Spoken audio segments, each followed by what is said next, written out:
All right, welcome to Chris's Corner. We're going to do an early update before the model runs come in. I have to work the morning show, so I will not be able to stay online with you guys for much longer.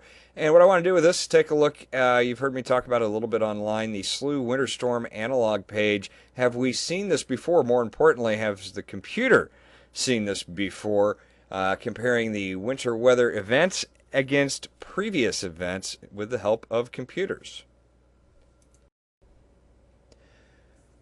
Okay, I wanted to take a little bit of time real quickly before the Zero Z model runs start rolling in and introduce you to a product from St. Louis University. It's their winter weather analog guidance page. Very, very interesting stuff here. What they do is they take the model forecast charts and then take that information and compare it against a large database of actual weather systems that have occurred in the weather charts. And it tries to find the strongest correlations between what's forecast by the models and what has actually happened during storm systems in the past. You can kind of look at it as a computerized pattern recognition tool. It's not always useful, but in some cases it does add quite a bit of insight.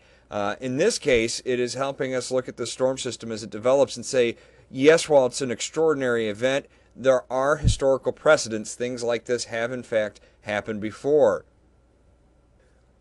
What we're looking at here is an event, one of the stronger correlations that the SLU system has come up with our upcoming system, and that's from 1987. It's March the 23rd, and this is 18Z, the model that we're looking at. Not the model, this is actual real live data as it happened from March 23rd of 1987. And as you take a look at that, it looks pretty darn similar to some of the pattern that we're seeing develop on the models right now. And particularly, take a look, we'll blow this up a little bit. Look at the 500 millibar pattern out here. There's that system up here in the northern stream on the Montana Canadian border up here, and then here's our southern system cut off in New Mexico and the big developing ridge out to the east from the Great Lakes down into the Appalachians and the Gulf of Mexico. Look familiar? Just to get you refamiliarized, here is the actual GFS model run valid for Wednesday evening. And you can see the similarities in the pattern. The low coming out of New Mexico, the other low out here on the Montana-Canadian border. So there are similarities, some strong similarities between this pattern and the one in 1987. So the theory being that if there are similarities in the pattern, that perhaps similar outcomes will unfold from a similar pattern.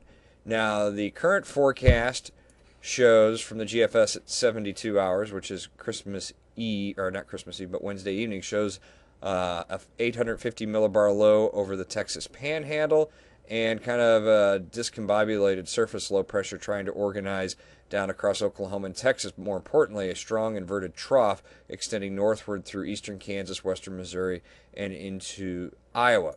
All right. Let's go back to the actual data from 1987 and again reanalyze that. 850 low pressure system out here, Oklahoma and Texas Panhandle. Surface low trying to get organized over Texas and Oklahoma. Inverted trough a little bit further to the west. But overall, this is a similar type of a pattern. So let's go ahead and see how it unfolded in 1987. We'll take you forward 12 hours and I'll just page you forward and watch the panels. And you can see kind of very similar, starting at 500 millibars to get the negative tilt down here to the south. Low pressure, and this is interesting, low pressure is developing and moving eastward at both the surface and also at 850 millibars. But as we go forward in time now, another 12 hours, strongly negatively tilted. Notice that the two systems are not merging yet. They're still separated. That's in contrast as we bring you to the actual model data for this event. In this event, the models are trying to bring these two pieces of energy together rather quickly. The end result is still a fairly strong storm system in roughly the same location on the models. Let's go see how this plays out. We'll take you, this is from 1987. Notice this low pressure system isn't moving north so much as it is remaining stationary and getting stronger. Now it starts to move a little bit more to the north, and here we are, we're moved forward a day and a half, and now you can start to see a very similar pattern here with this closed low big ridge off to the northeast. Pretty much the entire pattern is stuck, and the surface low back in 1987 went from the Texas Panhandle and curled up into northwestern Missouri. Let's take a look at the model forecast for this event. Pretty darn similar. Pretty darn similar. So, what does all of that mean for the forecast? Well, first of all, let's recap. It's a very unusual pattern, there's no question about it, but there is some historical precedent for a storm moving directly to the north. Very odd looking, but this is an odd looking system. That precedent, the strongest one, is March of 1987. That storm offers actually considerable support for what the models are trying to happen and trying to force right now. So basically, not a huge switch in anything that I'm still calling for. Of course, this could all be thrown on its head depending on how the 0Z models come out, but mostly a rain event, just as we've been saying the last day and a half or so. It starts Tuesday night, continues all day Wednesday and into Thursday. We'll have to watch for the potential for heavy rains, some minor severe weather, not out of the question, especially over southeast Missouri, southern Illinois. Then the rain changes to sleet. Then snow by Christmas morning. This would be Thursday night into Friday morning.